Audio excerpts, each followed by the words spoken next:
For some reason, where I'm from in Connecticut, people love going to restaurants and paying like $16 for a bowl of crispy Brussels sprouts. We don't need to do that after today. So let me show you a recipe.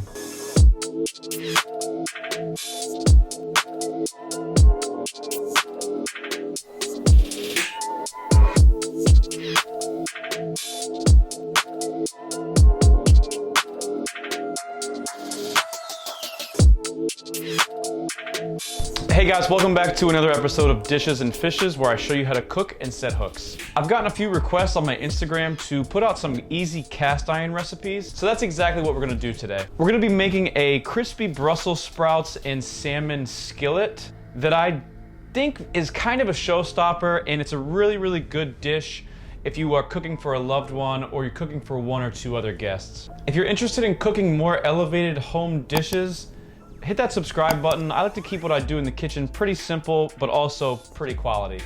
Also, if you're into bass fishing, especially in New England and the Northeast, hit that subscribe button. So let's get into this recipe. So this dish comes with a few main parts.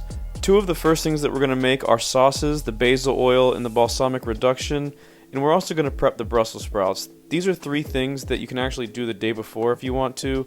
So let's start with the basil oil. First thing I'm going to do is just blanch off my basil leaves for about 15 seconds until they wilt. Then I'm going to shock them in an ice bath and squeeze all the water out, as much as I can. Then I'm going to put that in a blender, preferably with some neutral tasting oil. I'm using safflower oil here. You can use avocado oil, whatever. And then just buzz that up until it is all blended together.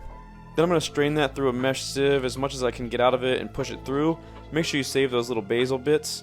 Then I'm going to strain that oil again through a coffee filter or a cheesecloth or something just to get all the fine particles out, and then set that aside to infuse further. To prep our Brussels sprouts, we're just going to go through them quickly and just chop the ends off of all of them. We want to keep them whole, and we don't want to cut them in half or anything. Then we're going to just quickly blanch our Brussels sprouts and shock them in an ice bath. When a fork enters them easily, they are done. They need to be pretty soft for this recipe, so just make sure that they're adequately soft as you shock them. And set them aside so they can kind of dry. Then we'll get our reduction started. I like to use a shallot in this recipe. You don't have to, but I think it's a pretty simple ingredient that makes sauces much better. So I'm going to put that into a cold pot with a few tablespoons of balsamic vinegar. I don't want to use any fat for this reduction, so I'm just kind of sweating the shallots down in the vinegar. Then I'm going to add probably about a cup of balsamic vinegar and reduce it by half. Once it's at my desired volume, I'm going to match that volume with honey. It should thicken up nicely. I'm going to put it in a squeeze bottle. I don't like my balsamic reduction very thick like tar, so I kind of want to keep it thinner. Now we're going to make a simple garnish with roasted red peppers and artichokes. Yeah, I'm David Blaine as well. And very simply, we're just going to dice these things up. You can doctor this little garnish up with some citrus, some herbs. But the main point of this is it's just going to add a little bit of vinegar, sweetness, and color. So I'm just going to season that with salt and pepper and set it into a bowl.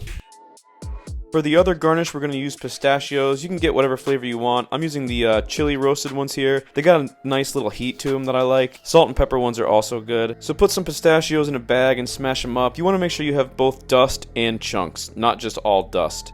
For our salmon, we are going to start by removing the salmon belly, which is quite a beautiful thing. Please don't throw that out. I'm going to combine that with my basil bits from earlier and make salmon burgers tomorrow. Then I'm just going to portion out my salmon side into servings for my number of guests. And I'm only going to be using two. I'm going to save these other two for tomorrow. And then I'm going to flip them over so the skin side is up. And I'm going to use the tip of my knife to score them. Don't go too deep with this, but the point of this is so the skin will not shrink when I sear it. So I'm going to pat it dry with a paper towel and season it up with salt and pepper.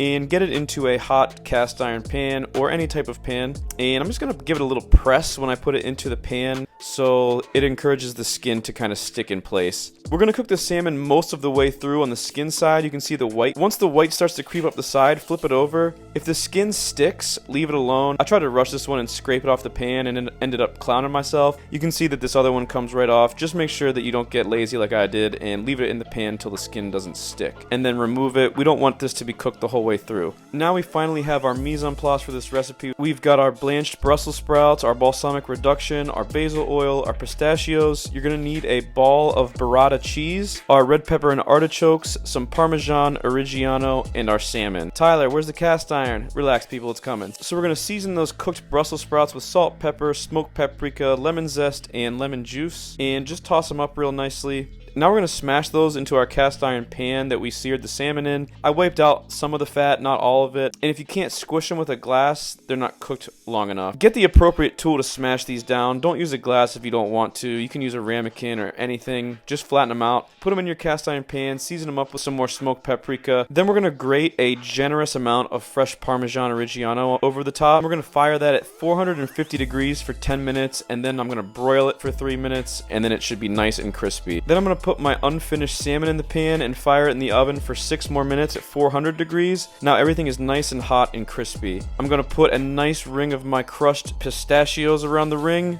my artichokes and red peppers, this beautiful burrata cheese, our balsamic honey reduction, drizzle a good bit on that, our basil oil, and I'm going to finish it with some chives. Anything green will just make this dish a lot more beautiful at the end, so make sure you add it. And voila, people. And that's it, guys. A nice, healthy, delicious dinner for you and a guest. This dish is a great combination of acidic, sweet, crunchy, soft, gooey. The temperature contrast of this cheese is just really, really delicious, and it's fun to eat with somebody else. So try this recipe yourself, guys. Tag me on Instagram if you do. And as always, thanks for watching.